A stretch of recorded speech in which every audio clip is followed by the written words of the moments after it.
12.3 비상계엄 당시 국군 방첩사령부는 국회와 중앙선거관리위원회에 군 병력을 출동시켰습니다.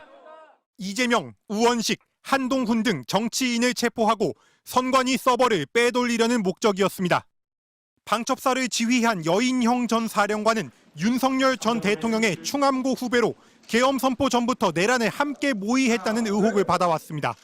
그러나 여 전 사령관은 지시에 따른 것뿐이라며 혐의를 부인해왔습니다. 근데 서버를 떼어라. 그건 말도 안 되는 소리죠. 뭐 서버를 카피해라. 이것도 마찬가지입니다. 제가 법률적이고 기술적인 상식이 있는 사람입니다. 비상계엄 선포 7달이 지나서야 여인형 전 사령관은 법정에서 크게 후회하고 있다며 뒤늦게 고개를 숙였습니다. 여 전 사령관은 윤석열 전 대통령에게 평시계엄이 불가능함을 직언했지만 역사적 퇴보를 막기에는 부족했다며 당시로 돌아갈 수 있다면 단호하게 군복을 벗겠다고 결단해 지휘 체계에서 벗어났어야 했다고 생각한다고 밝혔습니다. 그러면서 군은 군 통수권자의 갑작스러운 계엄 선포로 불과 서너 시간 동안 의지 없는 도구로 쓰였다고 윤 전 대통령을 겨냥했습니다. 이어 더 이상 증인신문을 통해 사실관계를 다투는 것을 포기했습니다. 구속기간 만료를 앞두고 위증 혐의로 추가 구속된 데다 특검 수사도 본격화되자 태도를 바꾼 걸로 보입니다. 여 전 사령관은 추가 구속영장이 발부되며 국민과 재판부의 뜻이 무엇인지 느끼게 됐다며 더 이상의 증인신문이 무의미하다는 결론에 이르렀다고 설명했습니다. 그러면서 저의 행위에 상응한 온전한 책임을 져야 한다고 생각해왔다며 다만 명령에 따른 방첩사 부대원들은 선처해달라고 호소했습니다. MBC 뉴스 손하늘입니다. 내란 특검은 김성훈 전 경호차장이 경찰 조사 초기에 윤 전 대통령 변호인단에 속한 변호사들이 참여하여 피의자에게 유리하게 진술하다가 변호인이 더는 참여하지 않게 되자 비로소 윤 전 대통령의 혐의 부분에 대해 진술하기 시작했다고 했습니다.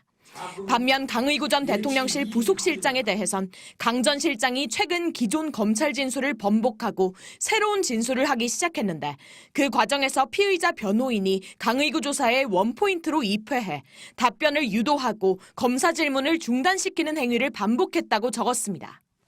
윤 전 대통령 변호인단의 동성 여부에 따라 관계자들의 진술 분위기가 달라졌다는 뜻입니다. 그래서 특검은 66쪽의 영장 청구서 중 16쪽을 구속 필요 사유를 소명하는 데 할애하면서 윤 전 대통령의 지시가 은밀했던 만큼 다른 사건들보다 진술 증거의 증거 가치가 매우 높다며 형사사법 전문가인 윤 전 대통령이 이를 잘 알아 사건 관계인이 유리한 진술을 하도록 회유할 가능성이 매우 높다고 주장했습니다.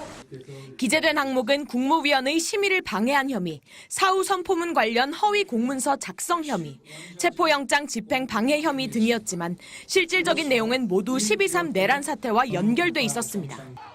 구속 취소로 촉발된 내란 사태 수사 논란에 대해 사법적 판단도 다시 한번 받겠다는 계산입니다.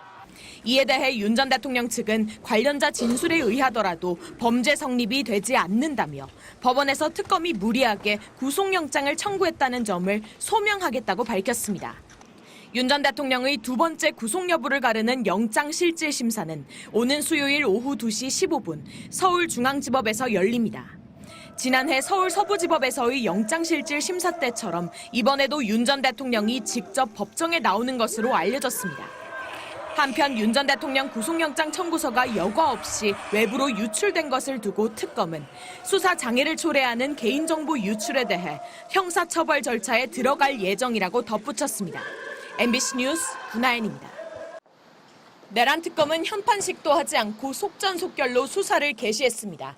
조은석 특별검사 임명 6일 만인 지난달 18일 김용현 전 국방부 장관을 추가 기소했고 이어 여인영 전 방첩사령관, 문상호 전 정보사령관, 그리고 노상원 전 정보사령관을 추가 기소했습니다. 내란 사태 주요 가담자들이 구속기간 만료로 석방되는 것을 막기 위한 조치였습니다.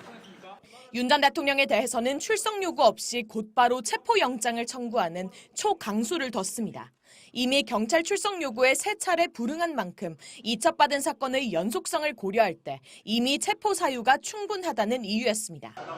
윤 전 대통령 측은 특검의 정식 출석 요구는 한 차례도 없었다며 반발했고 법원도 체포영장을 기각했습니다.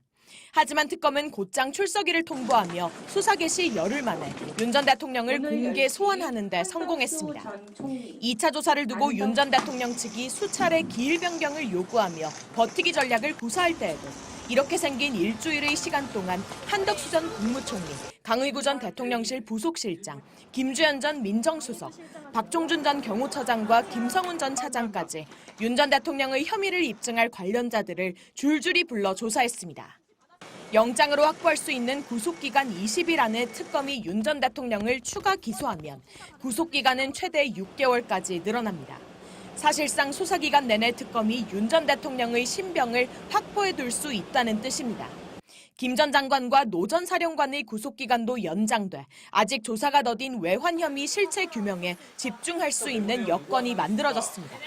특검은 또 구속영장 청구서에 공범으로 적시한 한덕수 전 국무총리, 강의구 전 실장이나 계엄 직후 안가회동에 참석한 이상민 전 행정안전부 장관, 박성재 전 법무부 장관에 대한 수사에도 속도를 올릴 전망입니다. MBC 뉴스 구나연입니다.